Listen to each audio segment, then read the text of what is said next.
कुछ दिन पहले पार्लियामेंट का स्पेशल सेशन अनाउंस हुआ और काफ़ी फैनफेयर से पुरानी पार्लियामेंट बिल्डिंग से नई पार्लियामेंट बिल्डिंग में ट्रांजिशन हुआ। वो अच्छी बात है और मेन फोकस स्पेशल सेशन का, पहले तो मालूम नहीं था ये स्पेशल सेशन क्यों हो रहा है, स्पेक्यूलेशन काफी हुआ और फिर पता लगा कि इसका मेन फोकस महिला आरक्षण है। उसके बाद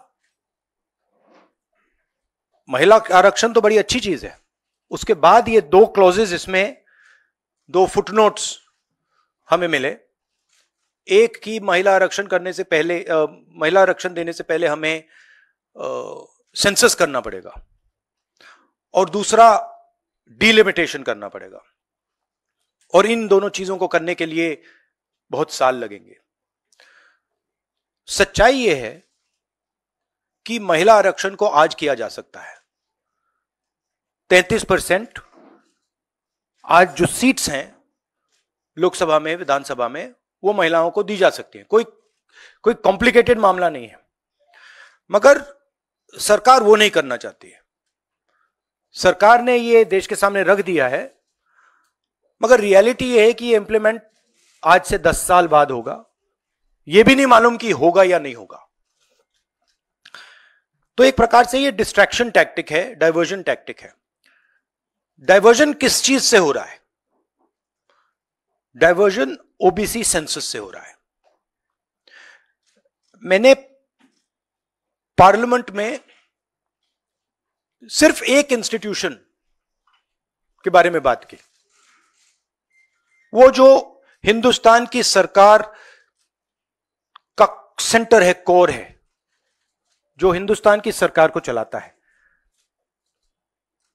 cabinet secretary and secretaries.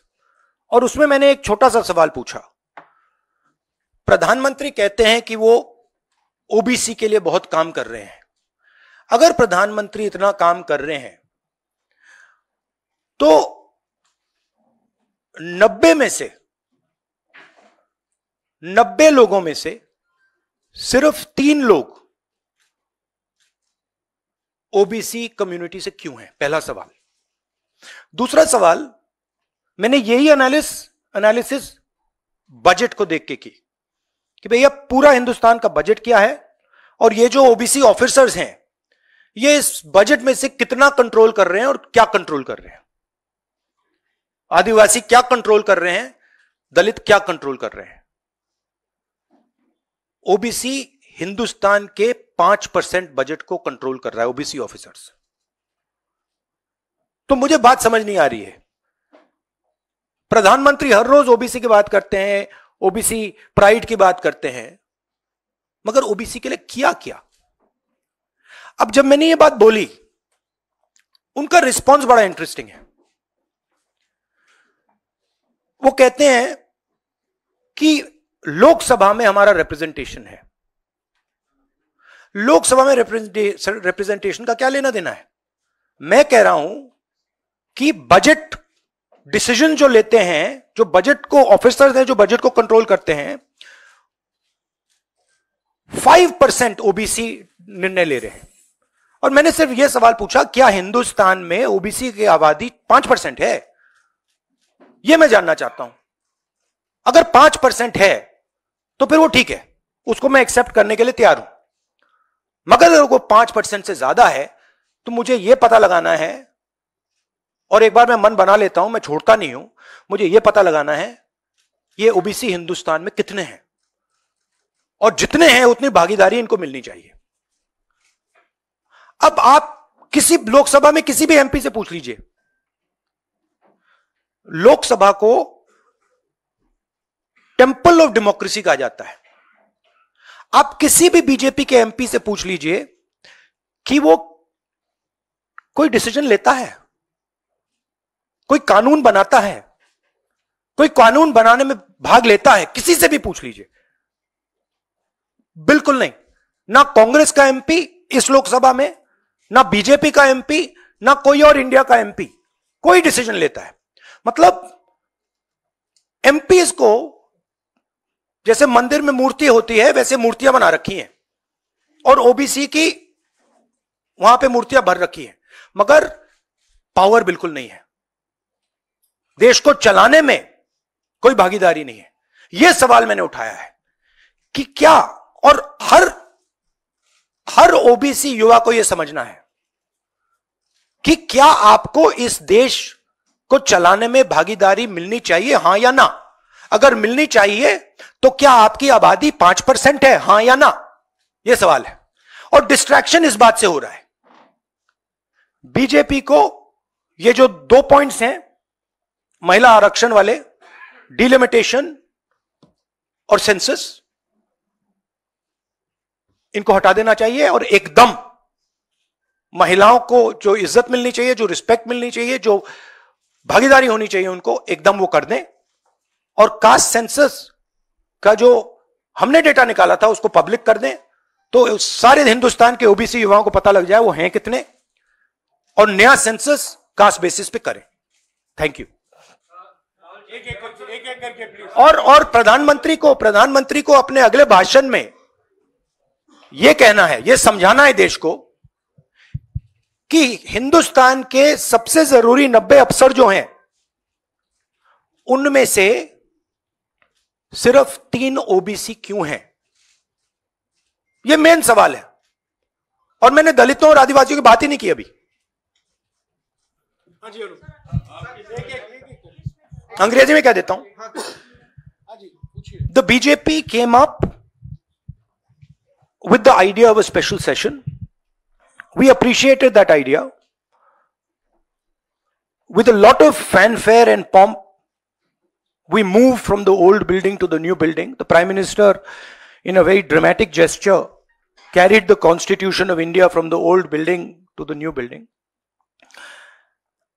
And he said that he is passing a very important law. And we agree with him. Women's reservation is a central step in the empowerment of the women of India, and it is a critical step. But when we read the fine print, we found something very interesting. 2 little subtexts were there. Number 1, this will be done after delimitation. Number 2, this will be done after census. What it means is this bill will be implemented a decade from now. It is not going to be implemented today, and every woman in India should understand this. It is not going to be implemented today, it's going to be implemented, if it is implemented, 10 years from now. So this is a diversionary tactic. It's a way of making everyone's attention move away. The question is, what are they moving away from? And the answer is the caste census. And I'd like to explain why. In my research for my speech, I looked at how many officers in the government of India, the senior most officers are secretaries. How many secretaries in the government of India come from the OBC community? How many come from the Dalit community? How many come from the tribal community? And I was shocked to find that 5% of the secretaries of the government of India, 3 officers in the government of India secretary level are OBC first. And then I asked another question, what budget do they control? And they control 5% of the budget. OBCs, Dalits, tribals, all put together control 6% of the budget. Tribals control 0.1 something of the budget. So this is a shocking finding.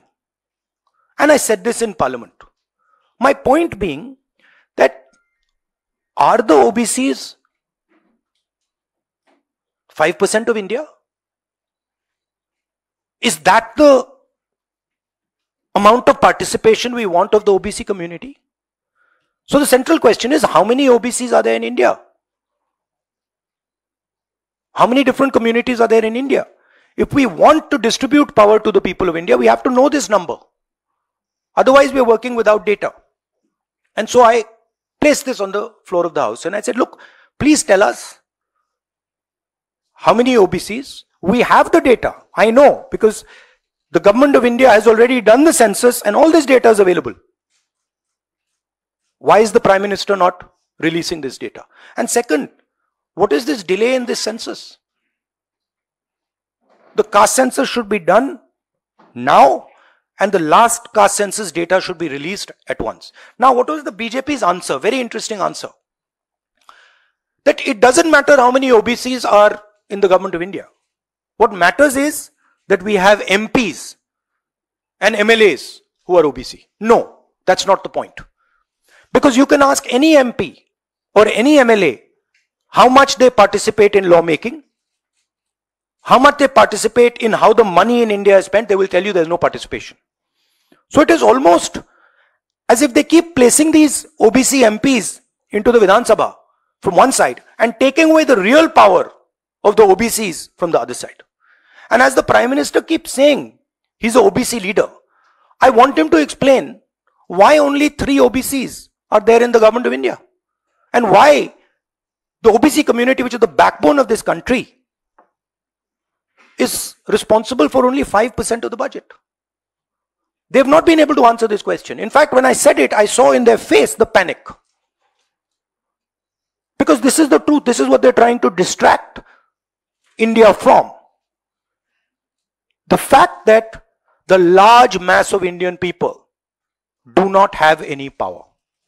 देश और दुनिया की तमाम बड़ी खबरों से जुड़े रहने के लिए लाइक करें, सब्सक्राइब करें YouTube पर सच को हिंदी चैनल और बेल आइकन दबाकर पाएं लेटेस्ट अपडेट सबसे पहले।